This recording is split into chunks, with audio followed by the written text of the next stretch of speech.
beginning. Downtown, Petco Park, a new beginning. Let's go. Started back rocking the brown. Ever since we've been knocking them down. Baby said she wanna go to the game. Taught her how to say Padres gang. Started back rocking the brown. Ever since we've been knocking them down. Mitchell and Ness with the old school name. All of the homies holler Padres gang. Yeah, that. And good day, everybody. Welcome to episode 164 of the Talking Friars podcast and YouTube show. I'm your host, Ben Fadden. Today with a special guest, former San Diego Padre, Heath Bell, one of my favorites growing up. Heath, thank you so much for coming on. Thanks for having me. I really want to be on the podcast 169. But 164 works. All right, well, just to start off here, before we get started, I went to Rolando Little League, and you were at the, the first day of the lower field. It was like the opening day of the field that they had created, and I think you threw out the first pitch and stuff. And my mom, she couldn't find the picture of you actually holding me up over the fence. And I think you went around the field with me or something, but she didn't have a picture of that. But I do have this poster that I've had since I was a kid of you, if you could see it. There it is. It's a pretty cool poster. I got one of those too.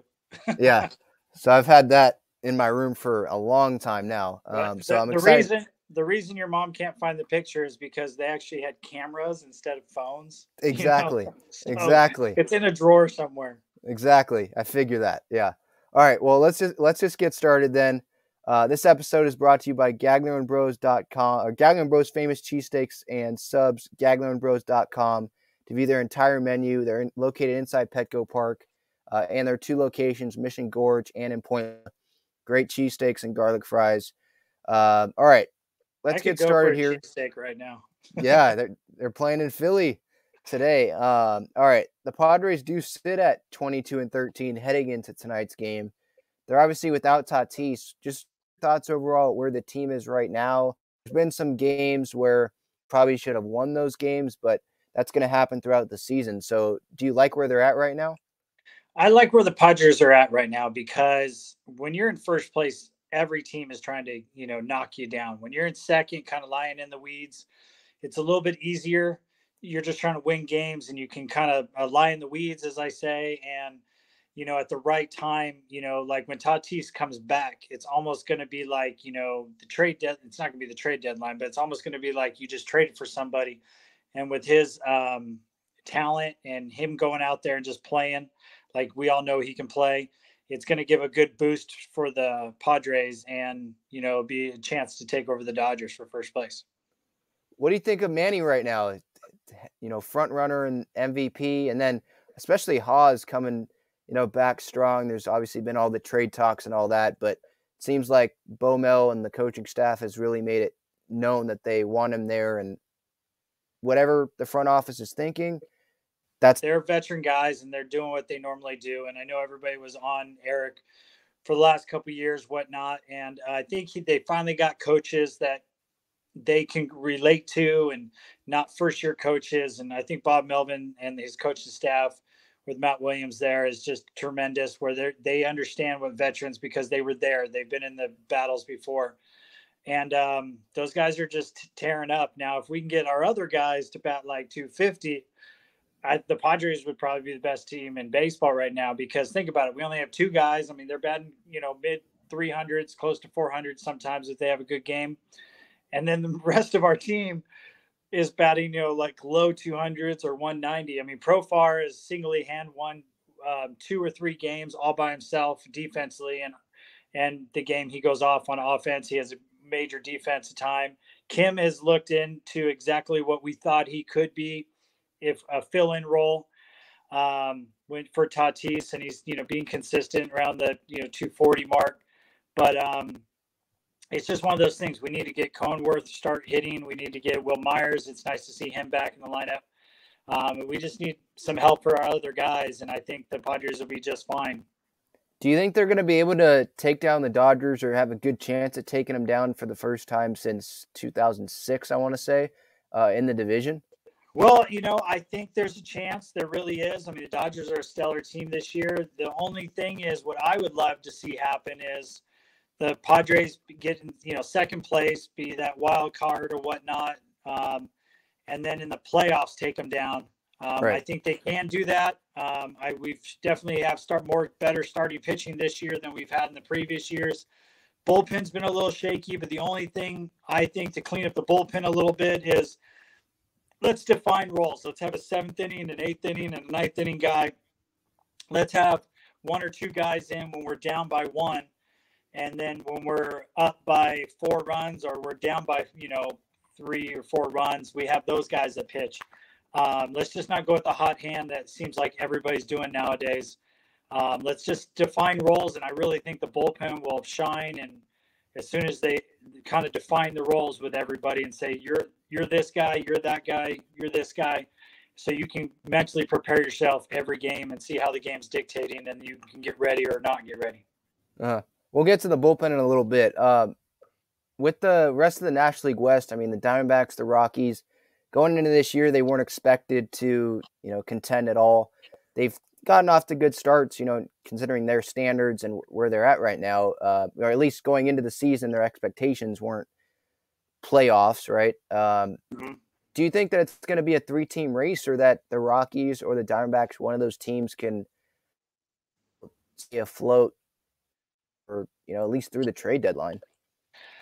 I don't know if the Diamondbacks will. I think the Rockies have a good chance of kind of lying in the weeds, with the Giants and the Padres and the Dodgers. They're the only team that's kind of like a surprise team this year. The Giants were a surprise, but I think everybody kind of understands the Giants are a pretty solid team, so they're going to be in the hunt here and there. The Rockies are the biggest surprise of everybody, but I think those guys up in Colorado are just starting to figure out how to win on the road and win at home. So it'll be interesting to see, do they make a trade? What do they do at the trade deadline? Because they're definitely going to need something else to get them to that playoff, to get them to the second, or, I don't say first place because I feel like that's going to be the Padres or Dodgers. But anyway, but I think they're going to need 1 more or 2 more guys to kind of stay in it. But I think they're the biggest surprise so far. Now, we can get to the bullpen. So Taylor Rogers, obviously, he's just put his name on that long list of, Padres closers that you're on, that have pitched well, and the closer hasn't really been the issue here. It's been getting from the starter to the closer, especially as of late. Steven Wilson, Robert Suarez, I think they have ERAs over 4 now. Wilson, obviously, it's his first year. There's going to be ups and downs. I know you know that. What my question to you is, are you concerned with them? And when you were struggling or a teammate was struggling, was there something different that you tried to do to get out of that funk? The best thing is they always say in a bullpen, you got to have a short memory. You got to have a long memory, as in remember what you did wrong, but also have a short memory because you got to forget about what you did wrong. Really, I like the guys in the bullpen. I really do. Even, it's just, I'm all about defining a role. Like if you could say, hey, pitcher A or pitcher B or whoever you want to go, I don't want to say names because then all of a sudden I'll be linked to it. But you're our 7th inning guy. Now, our 7th inning guy is not going to be perfect. I remember back in the days of Clay Meredith and Scott Linebrink, they had, like a high 2 or a 3, sometimes a 4 ERA. But then they get into these stretches where they were just dominating for a month and their ERA would jump down to the low 2s or in the 1s. But they were our 8th inning guy. They were our 7th inning guy. And when I first came to the Padres, I was our 6th inning guy, and I kind of moved my way up. So I just really feel like they'll be better if we could define and say, hey, you're going to be our 7th inning guy. So anytime we're 3 runs or really 3 to 4 runs up or less, or it's a tie ball game, you're going in the game. Now, if it's 3 days in a row, fine, but that 4th day you can have a day off, or 2 days off, and then 2 days in a row and then one day off. Just depends how they go. But if you really define the roles, because then here's the thing: when I was in the 6th inning, I was the 6th inning guy when I was in San Diego when I first came over in 2007. They told me that, and they say Clay Meredith's our 7th, Scott Linebrink's our 8th, and Trevor Hoffman's our 9th. So I would watch the game, and if we were down by 3 runs or something, in the 5th inning, I kind of knew I wasn't going in the game. But if we were getting a rally, I mentally prepare myself, okay, now there's a chance for me to go in the game. And when we got past the 6th inning and it's the 7th inning now, all of a sudden it's like, okay, I'm probably not going in the game. Mentally, I can whatever. But if we tie it in the 9th inning and we're going extras, then all of a sudden mentally I get back into it. So, but it's hard. It's harder in the bullpen if you're just down there going, okay, I think I'm going to go in the 7th inning. 7th inning comes along, phone rings, and somebody else goes in. Then maybe I got the next inning. So now you're getting up mentally, and then you're going down because you're disappointed. You're mentally up, trying to focus, and you're disappointed. Where if you define the roles, you kind of know where you're going to be. Like Trevor Hoffman and I knew in the 9th inning, we were preparing ourselves from the 7th, 8th inning on, mentally preparing ourselves.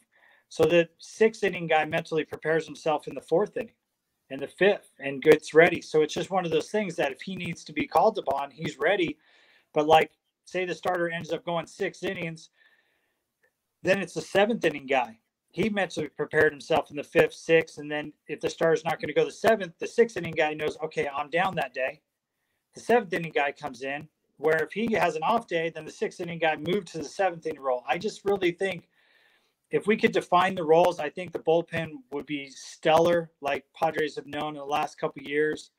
I don't know why they're not necessarily doing that. Maybe because the new, analytics part that I'm not a big fan of. But I just think if you define the guys a little bit more, I think they'll understand their role, and I think they'll do a great job. Here's what I would say to that is I understand that point, and I like that point. But my question to that is, do they have a bullpen right now that actually would fit having defined roles? Like, because right now you have Gore and Nick Martinez probably in the bullpen this series. That changes some things. Then you have Chris Matt, who was a long man to start this year, and he was last year, but then he saw him in the 9th and 10th inning on Sunday, and it seems like he's going to get some more higher leverage spots, at least from what we're seeing. And then you have Steven Wilson, who's a rookie, and so do you have a defined role there? And Luis Garcia and Robert Suarez, they're both, I get what you're saying with the defined roles that could help them, but they're both up and down, and I don't know if it's their best interest right now to say, okay, Luis Garcia, you're pitching the 8th inning here, and then but what do you do, the rest there, 6th, 7th inning, stuff like that. Like, I understand that point, but it feels like the lack of experience with Wilson and then Chris Matt not pitching in the high leverage situation, it feels like it would be hard to have those defined roles right now. And then you take into account that you have Castillo and Baez and Morajón coming back later this year, and Pomerantz hopefully. So then you're going to put them into the bullpen. So that would be my only question to that. Well, it's like Gore. He's a great starter. He needs to be a starter.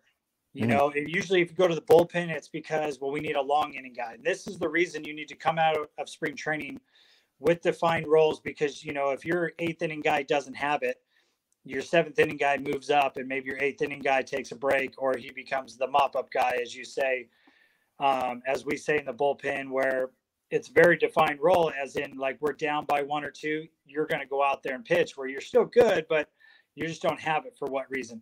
And this is what happens when you can have young guys be in a 6th inning role or 7th inning role and be a meaningful role. And it's not that meaningful, but it really is, to bridge that gap from the starter to your late 2 inning guys. But if you don't start spring training off with defined roles, you just go with the hot hand, this is the mess we have. We have a long guy that has been in, close ball games at the last inning. Well, usually that doesn't happen unless, your 6, 7, 8, or your 7, 8, 9 guy is shut down, and you need him just to fill in for one day. So this is kind of the mess we're in right now. We can't just define people, because we didn't define people in the beginning. So now we're kind of in a mess. We're kind of like, what's going on? Well, let's forget about, like, say, our young guys. Forget about, he hasn't been experienced. So Trevor, Hoffman, myself, when we first came up, we weren't experienced, but we figured out how to do it, and we're good pitchers. Guys just figure it out. In the bullpen, like I had a coach once say, bullpen are a bunch of men and starters are a bunch of boys. And the reason, because the starters always complain and can't finish anything they start. The bullpen just comes in, and with runners on, we don't complain about it. We have to get the job done. So the bullpen, to have a bullpen mindset is you're really tough. You're like, I just feel like they're the toughest guys mentally out of everybody else. And that's why some guys get weeded out real quick because they just mentally aren't tough. And some starters can't go to the bullpen because they're just not mentally tough, but starters can go longer. But I feel like bullpen guys can go more consecutive days. Right. Yeah. What do you think about the 3-batter minimum? You talk about that mental toughness. I'm sure sometimes when a guy, or we saw with Lamet, right, there were some times where he just didn't have it, and you got to face those 3 batters. Do you think that's a good thing? I don't like the 3-batter rule. I don't like a lot of the rules that they're starting to come out with. I think it's bad for baseball. I think, they're always trying to speed up the game, except for, how about let's just make the game great? Let's make the game fun and exciting, but they're all worried about just speeding it up. So I think it'll be fine in the long term, but yeah, I don't like the 3-batter rule just because, it's not a chess game anymore. It's not about, you're going to bring a righty in or to face the righty, a lefty. We're going to pitch hit rolls. It's going to be like, okay, well, you got to face this many guys and this many guys. I mean, it's kind of like Little League again. Mm-hmm. Yeah. Now, with Joe Musgrove moving to the rotation here a little bit, obviously it was like 11 for $88 million, or not 11 million a year, 88 million in total, 8 years for the Musgrove possible extension that was reported by the Padres, or by The Athletic. The Padres offered him that a few weeks ago. That obviously is not going to happen. You got to pay him more than that. How much do you think that Musgrove's going to end up getting if an extension's going to get done with the Padres? I don't know. I mean, guys get a lot of money now, so yeah, way more than I was ever getting. So, it's go out and get as much as you can. I mean, owners wouldn't pay guys unless they had the money. So, I don't know. Whatever the number is for him, I would love to see Musgrove stay in San Diego for a long time. So, hopefully we can get a deal done. Because what happens then? If they don't get Musgrove, you have Manaea and Clevenger as free agents. You'd think that they'd have to bring one of those back then. But then it's like, who would San Diego rather have? I know that the owners can't look at it that way, but I think it's pretty clear just based on pitching right now. If we're talking about it right now, Clevenger, Manaea, or Musgrove, I think Musgrove's the guy you'd rather have just pitching-wise as a starter. So it gets kind of complicated if you don't bring Musgrove back. Like if you bring Musgrove back and Clev and Manaea you don't bring back, it's like, okay, we still got Musgrove. He's the best of the 3 right now. But yeah, you definitely got to bring one of the 3 back. Yeah. You just got to figure out which one. You don't want to bring, the only guy I could get was this guy. You want to get the guy that you want. And that's for the front office to talk about. As a fan, you just don't want to be like, well, this is the only guy we could have got because whatever reason. I don't know if Musgrove wants, the ceiling. I don't know what the number he's looking for. So, I would love to have him back, or really one of the 3, but I just hope we pick the guy that we want and not just the guy we can end up with. Right. Yeah, I agree. All right. So getting to your career here, kind of more like the second half of the interview. You went 3 consecutive seasons, obviously, getting at least 42 saves. And one of those seasons was 2011. And I'll share my screen with you here. Obviously, that AllStar Game was a big moment that people remember.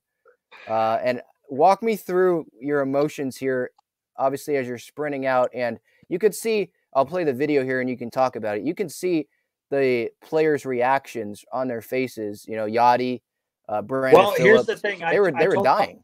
I told Pablo Sandoval that, hey, get everybody out of the way. I'm going to slide. And then when I ran out there, Sandoval there's an ad. Well, here's the thing. So Bochy, before the game, gave this inspirational speech and said, hey, if we wouldn't have won the World Series if we didn't take this game seriously. So then in my head, I'm like, I'm not going to slide. I got to take this game a little seriously. Then I think Prince Fielder hit a home run, or whoever did, we were up by like 4.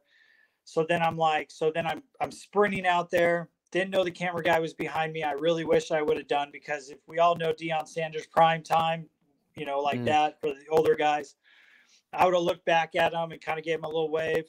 But then I looked at, as soon as I got to the infield dirt, Sandoval got, hey, get out of the way, guys, get out of the way.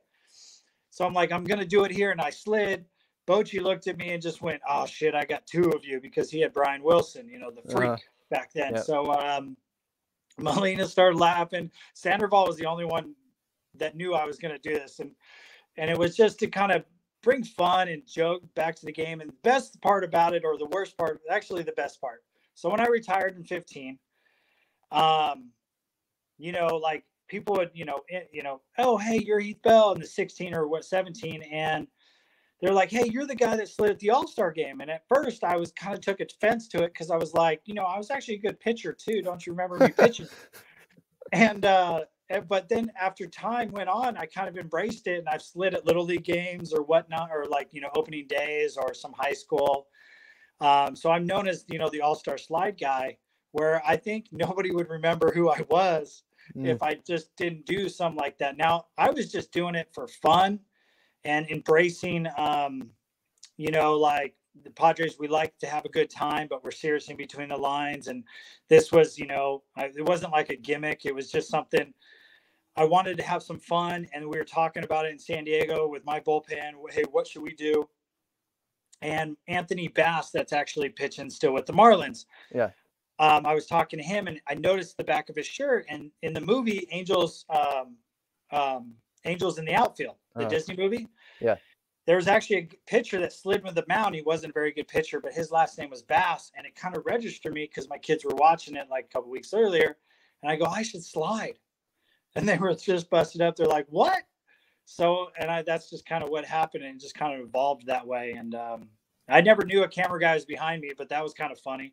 I didn't know about that until like 1 o'clock in the morning, when my dad was like, yeah, that camera guy couldn't catch you. I was like, what camera guy?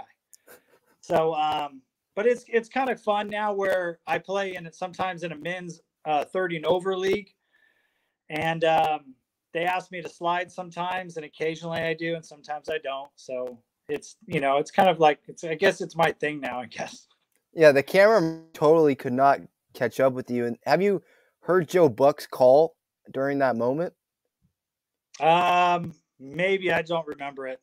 Yeah. He doesn't seem too enthusiastic about it. I was watching that back a couple days ago. I was like, you would think that he'd be into this, and because it's something unique. It didn't seem like that, but it was a younger Joe Buck, so maybe that was why. Yeah, maybe. All right, you great teammates, obviously. One of them was Agon. What was it like, when he was hitting 40 home runs in 2009? Like, he was on fire that year. It's just I've been very blessed to play with a lot of future Hall of Famers, and to watch somebody have an amazing season like that was just, you kind of knew it's kind of like Eric Hosmer this year and Machado. You just kind of know they're going to get a hit or a big hit. So it was just amazing to watch. It really was. And then with Khalil Greene, him and you were my two probably favorites growing up, as a little kid, like through Little League and all that. I think my first Padre jersey was like a really small number 3 Khalil Greene jersey. My question was obviously his career, and you don't have to answer it if you don't want to, but my question was about Khalil Greene and obviously the social anxiety disorder that he had. Did you see any of that in the clubhouse or sense anything like that when he was with the Padres?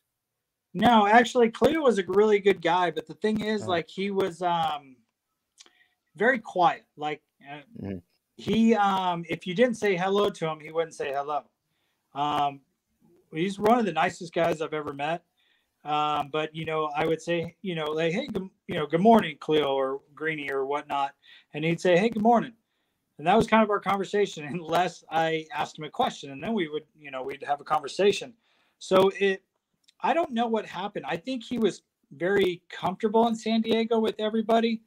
And then it just kind of escalated when he got traded to St. Louis. He didn't know everybody. And because, the Padres drafted him, and it was kind of his team, and the organization was, everything he knew, and then all of a sudden it was brand new somewhere else. And I think that might have made things worse, and we didn't know about in San Diego because he was feeling really comfortable with everybody. So it was very shocking, but kind of not surprising because he was just quiet, but he wasn't quiet as in if you asked him a question or you couldn't talk to him, you could easily talk to him. You ask him a question, he'd answer it. If you ask him, he just wouldn't be like, unless he needed something from me, he wouldn't come up to me. If he had to ask me a question or we're talking about some pick plays, he'd easily come and talk to me. But if it was just something like, hey, you want to go have a bite to eat or something, he didn't do that. So it was just, I feel for him. I hope he's doing well. I don't know what he's doing right now. And I heard before I came to San Diego, he actually writes lyrics and he's actually a good rapper. So the funny part is Trevor Hoffman told me this story that when he first got called up in spring training, American Idol was like the biggest thing. And so what they did is all the rookies, they had made them do like an American Idol something or whatnot in spring training. And he wrote this rap about everybody, and everybody's like, this kid's going to be fun. He's going to be exciting, blah, blah, blah. Cause his talent was unbelievable on the baseball field. And like they all said the rest of the season, he didn't really say another word unless you talked to him. So anyway, I wish Khalil the best. I don't know what he's up to right now, but yeah, he was an amazing talent that just, got the anxiety got the best of him, I guess. Yeah. Yeah. About Trevor and Jake Peavy, what did you learn? What is like a main piece of advice or something that they gave to you, when you were with the Padres? Well, Trevor Hoffman, he's like just being professional and, keep your routines down and all this. And that's pretty much what Trevor taught me. I mean, little teeny things, but they're all kind of caught up into that. Jake, enjoy yourself, have some fun and enjoy the moment. Jake, I feel like Jake was always doing that. So, it's interesting with Trevor, his kids were in the locker room and I have older kids too, even though we're different in age wise. And, to see his kids like driving and possibly playing pro ball now, it's kind of for real. But those two guys were amazing talents. Trevor Hoffman, Hall of Famer, and Jake Peavy, is on the cusp or whatnot. But he was an amazing Padre. He probably definitely should be in the Hall of Fame with the Padres. So, those are. The next couple of days, I'm probably going to think of major stories because I haven't thought about those guys in probably a while now. So, bring some good memories and good friendships. Did you take some of Jake's, I don't know, like really big intensity on the mound with you on the mound, or was that always with you? That was always with me. It just kind of escalated and got more and more because my nickname was in college was Taco because it was Taco Bell. Because there was actually a Taco Bell near Santa Ana Community College.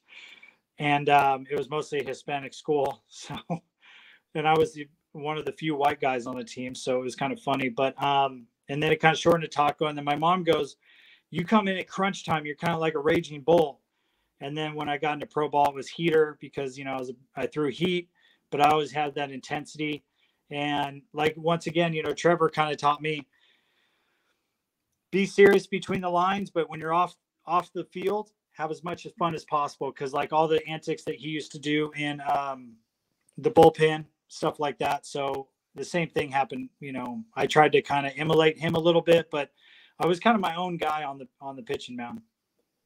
You were talking about Jake and being in the Padres Hall of Fame, or he should be. What do you think about the number 44 when Musgrove's done? Do you think that should be retired based on what Jake and then Musgrove, what he's done and potentially what he could do if he obviously stays with the Padres? It's one of those things that, I like numbers that are retired that only one guy used, not multiple guys.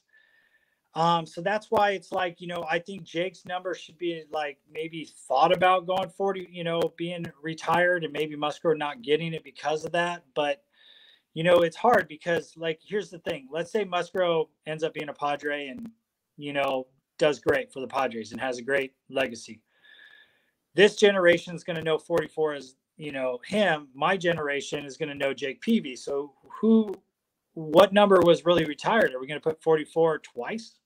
Right. So I just think it's kind of hard when they just throw numbers at people for what reasons. And they should have a long-term, like, thinking this number might be retired, so we can't give it away just yet, whatnot. So I think organizations need to be a little bit more concerned and thoughtful in that aspect. So, because it's going to be hard, 10 years from now, is anybody going to remember Jake Peavy, or 20 years from now, they're going to remember 44 as Musgrove.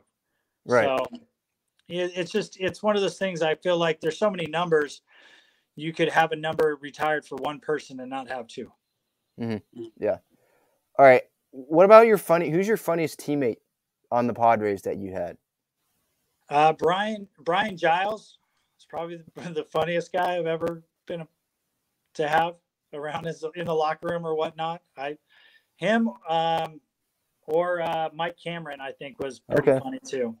So Mike Cameron I had in New York, and then in San Diego. He got traded in 06, and I got traded in 07 to San Diego. So just fun guys. Cliff Floyd comes to mind, but Brian Giles is probably the funniest guy I've ever met, and still to this day when I see him, he's still as quirky and funny as he always have been. See, that's an interesting one. That's not one that I would have immediately thought of, because you obviously in the bullpen. What happens in the bullpen there with those conversations during the game? Is it, just waiting till, the 6th, 7th inning till, you really start preparing and you're just watching the game, or is there jokes going on, or what's going on there? Really, the first 5 innings is when stuff goes on, especially because we all think the starter is going to go 5+ innings. So the first really 3 to 4 innings is kind of if we're going to play a joke on somebody, if we're going to, mess around. But like sometimes we would talk about conspiracy theories. Sometimes we talk, sometimes somebody would be really religious and, we talk about like the Bible, but it would be like we just ask weird questions. And then the conspiracy theory, you'd ask weird, questions because, there's 7, 8 guys down there. Everybody's a little bit different.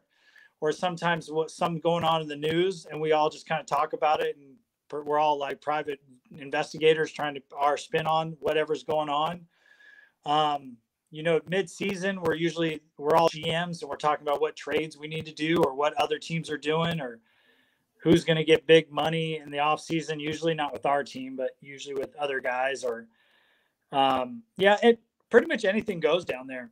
It's not like, sometimes, we're talking about the game and being really intense about certain guys or asking different scenarios. Or like I remember Doug Broquel in 07 was in the bullpen. He was the veteran guy because Trevor was down there for the first inning or two and then would come back in the 8th. And he would just tell stories about old umpires or about what he did in Detroit when he was younger and a starter and things that went on or, this and that. And, there's just a lot of different stories that we really can't repeat. Come to think about it. There's many stories that we can't repeat. So it's just every day is a different day. And it's almost like you don't go down there and say, okay, guys, what are we going to talk about? It just kind of evolves. I would say there's only like 5% of the time that everybody's just kind of quiet and watching the game because somebody's talking about something or something happened in the locker room. Something happened on the news, something happened in their life. As in like, I remember one time, Mike Adams, I don't usually throw names out there, but it's kind of funny. He had a birthday. He turned 30. And the next day he was like, man, I woke up today. My back hurt. My knees hurt. As soon as you turn 30, this happens. And somebody goes, yeah, I'm 31. That happened to me last year. And the funny part, I was like 33. And I was like, now I actually feel better than I do now than I did at 29. So it was just kind of funny. And it was like, really? But it's, I think that's mostly in your head, but it's just one of those things. But then as you get older, you think about it. When you get up from a chair, when you get older, you're like, ugh. And when you're 20s, you just kind of get up. And I'm like, why do people do that? So, but then it's like I said, it just evolves. Things happen. So, yeah, All right, before we get out of here, this kind of just popped in my head. Ted Lightner is going to be inducted into the Padres Hall of Fame this summer. Do you have any thoughts on him and any memories that you've had with him, maybe on team planes or anything like that? Not on team planes, but when he would announce and stuff, it was almost like, that one guy that Fadden for boxing back in the day, what was his saying? It's time to rumble or something like that. Yep. I kind of always, when I came to San Diego and saw Ted Lightner start talking and all that, he reminded me of that guy. And just like, man, this guy's he's born to be like on the radio and to announce. He was just meant to do that. The way he talks, the way he elaborates, it was just awesome. So anytime he got to, he said your name or something, he wasn't just like, Heath Bell was great. He would go on this like long story and you're just like, oh yeah, I remember that. And it just, every time he talked about you or about somebody that you knew, it bring a smile to your face. Mm-hmm. And that doesn't happen very often when people are talking. And when Ted talks about somebody and he talks about Trevor Hoffman or whoever, it would bring a smile to everybody that knows Trevor or myself or whoever he's talking about. And it's just kind of like, he just makes everybody happy, I guess. And just a great guy. I mean, I don't know what else to say. Yeah. But I'm happy for him. Yeah, definitely. All right. This has been fun. Thank you so much for the time, Heath. Yeah, no problem. Thanks for having me. And in a couple episodes and 5 more, if you need another co-host or somebody just to jump on, that'd be a great number. Yeah, definitely. All right. This has been episode 164, not 169, 164 of the Talking Friars podcast and YouTube show for Ben Fadden, Heath Bell, and Yoda. So long, everyone. Thank you so much. See ya. See ya.